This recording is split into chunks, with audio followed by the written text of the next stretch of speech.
You know, I almost didn't recognize the song without the flashing lights. Deborah Gibson, a former incarnation by her own admission, only in my dreams. That was my past life. And wait, before we get into anything, I brought you a fresh CD with no crack in the case. You're kidding, so... So give me this one. I'll take this one. Oh, I think you're scamming me here. You know, you could keep them both if you really want. You want the collector's item. It's like, you know, things that get minted with a flaw. That's what that is. Probably worth millions. Found me out. All right, well, we'll decide here. I'm going to consult with my people. Anyway, how are you? Boy, you're looking great, and it's nice to have you here. Good to be here. And when I saw that song, it brought back some memories. It's been remixed for the new CD, has it not? Yes, I did a 1997 Junior Vasquez, actually kind of a remake of my own song. I redid the vocals and everything.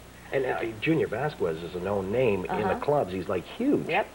And what's the thinking then? Going back to dance music or never left? Yeah, more of going back. I mean, I've kind of, you know, always had like a foot in it, but I have gone through different phases in the past few years. In fact, I did an album. The last album I did was mainly ballads, and it was all orchestra stuff. And I kind of have a split personality. And why not, right? Yeah, sure. No. Embrace as many disciplines or different categories as you can. But also, I mean, you know, my energy goes through different phases, and I'm feeling particularly bright and energetic, and that's dance pop music, and it's kind of making a comeback now, which is cool. Yeah, if it ever left. Do you anticipate ever maybe getting into Gregorian chants? Will that be a phase that looms on the horizon? No, not that, and no granola, angst-ridden stuff for me either. Oh, no, huh? No. You can state that unequivocally. I'm a pretty happy gal. Oh, good. Yeah. Well, you know, you wear it. You're looking really... Well, you know, you were saying when you saw the video, that was a previous incarnation. I mean, you were, what, I guess you were about 16, 17 at the time. I was 16 in that video. I still don't understand what that bed was doing on the beach and the mother waving like this. And I'm still trying to figure it out to this date. That wasn't your mom? It wasn't my mom. Okay. My mom looks a heck of a lot better. Your She's actually here. You'll see her later. She manages you, doesn't she? Yeah, she does. Okay. Because I was thinking, as the manager, she could arrange for any mom to be in that video. This is true. We didn't know that then. First video, you know, you're a little green. By the second video, we had it down.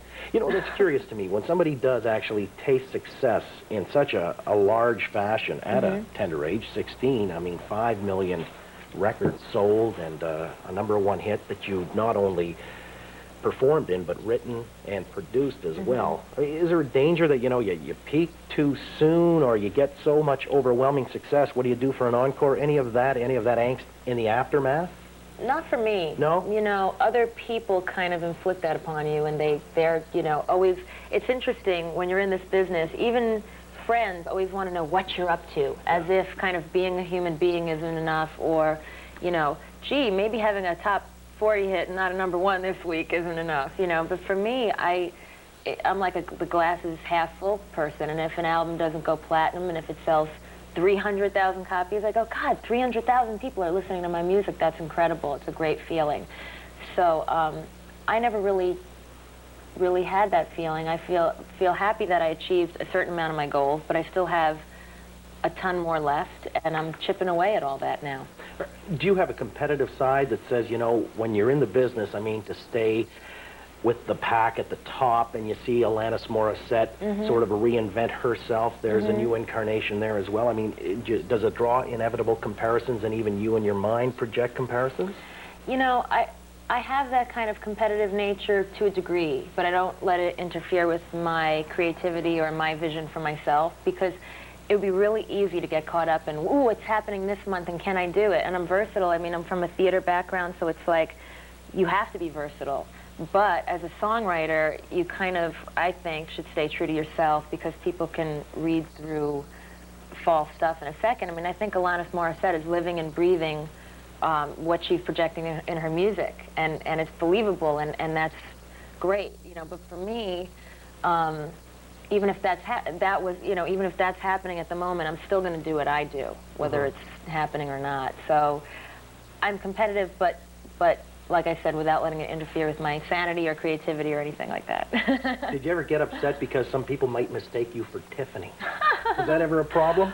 It was never really a problem. So I was the only one? I kind of got the only one who took offense to that when people compared me, or the only one who confused me?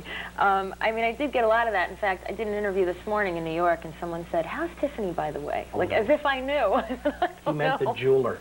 There you go. Yeah, I got something engraved there yesterday. Well, there you go. Good answer. Let's write that one down and use it for future reference.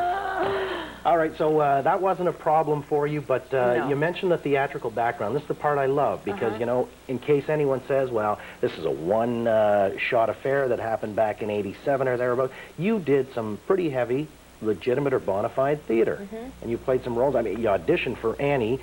You played, I guess, Fanny Bryce, Funny Girl, and in Les Miserables. Yep, Eponine. Yeah. You pronounce that better than me. Still can't pronounce the I'm name not of the going darn back show. to it because I even surprised myself when I I said just it. say Les Mis. It's safer. I know. I yeah. heard the accent aigu in there, and I don't think I can repeat it. Les Miserables. Qu'est-ce que tu veux? Where's this guy? I feel like Gomez Adams getting turned on by my own French. But, no, to get involved in the theater that way in these musicals, you said you had a theatrical background, even before you hit at 16 with the #1 record. Really? I did theater from age 5 to 15. In fact, I had my Actors Equity card before I had my record deal. And when I was starting to pitch my stuff to record companies, they would say, "Get the Broadway out of your voice." And then when I went to do Les Mis, people said, who does this pop singer think she is trying her hand at Broadway? And I thought, what happened to Sammy Davis Jr., who could dance on the tabletops and have hit records and do comedy? And I love that stuff. In fact, I love traveling to Asia to do promotion because it's like a very old-fashioned kind of thing they have going on there. They want you to, they embrace all that stuff. I think in America they get very confused. Well, they want a pigeonhole. Yeah, they get very confused when you do more than one thing, and it's like, well, how can you be hip and pop and do Broadway at the same time? Well, why not? That's versatility. Exactly. Yeah, broadening the spectrum. There you go. Open the mind. That's what it's about. This show is a mind opener of sorts. We're Deborah Gibson here, and 2 CDs now, one with the cracked cover and the other, well, that's if you can find this one. Right now, you know, Tower Records, you got to ask for it with a code word under the counter, and this one above counter, Deborah Gibson, simply entitled. And we're coming back. We're taking calls. Are you good for that, coast to coast? I'm up for it. I've got my thinking cap on. I'm ready. I like that. She's got that spunky attitude. All right, 1-888-391-TALK. Back in a moment with your questions and or comments live on Life. Good.